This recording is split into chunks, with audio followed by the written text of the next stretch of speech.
other federations, including tennis federation, which I think we have musical chairs being played every year. So so that has been the journey. But I want to ask Neeraj now. Neeraj, you have been playing tennis from the age of 5. You had won numerous ITA titles. You were top 15 in India. What's next when you are a pro player traveling alone without a team?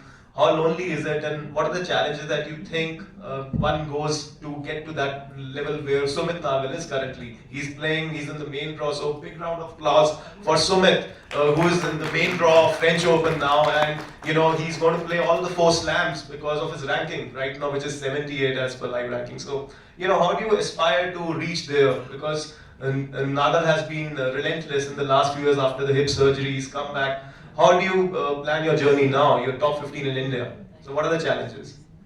So looking at Sumit Nagal, a fellow buddy who we used to play together, and we have trained a lot together in Delhi Stadium, in City Fort Stadium, and taking a lot of positives from his journey. It's always great to look up to him and how he's doing so well in French Open. He's going to play main draw, and I'm aspiring to just reach out to his goals, and someday in coming few years to be able to step out on the court against him and you know eventually surpass him. That's eventually the goal. And the journey on the tour is always so lonely because you don't have your support team, you don't have the physios, you don't have your coaches who back at your home who are so helpful, and you find yourself only on the court, waking up at 6 a.m. in the morning and going out to the practice courts, fixing up your practice sessions by yourself.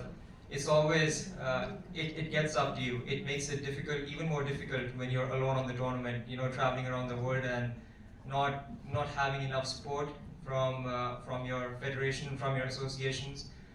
So yes, you need to have that kind of a will, you need to have that kind of a commitment to keep going each day, because in tennis what happens is we have several weeks of tournament at one single place, and it gets it gets to your head, because if you lose on Sunday, then you get to play the next Sunday.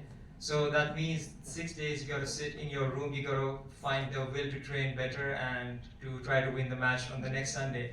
So that period of 1 week really gets to your head, when there's nobody around you, there's just a fellow and other players, and you see them performing so well, and you really want to be up there winning the matches and not wait in your room, not wait in the resort where you are at and just watching the matches. You really want to go out to the court and keep performing. So I think that that will which it takes for the whole week to sustain there alone is actually immense. So that's the thing. Tennis is a lonely sport. I'm sure every other sport, every other individual sport can relate to it, and that's what we look forward to, and that's what I really try to keep myself motivated, looking at the stories like Sumit Nagal, how he's performing well, and looking at my idol, Rafael Nadal, how he carried up his journey, coming out of so many injuries and still trying to pursue the sport is just great. So, yeah. Yeah, wonderful words, Neeraj. Rashmi ma'am, you're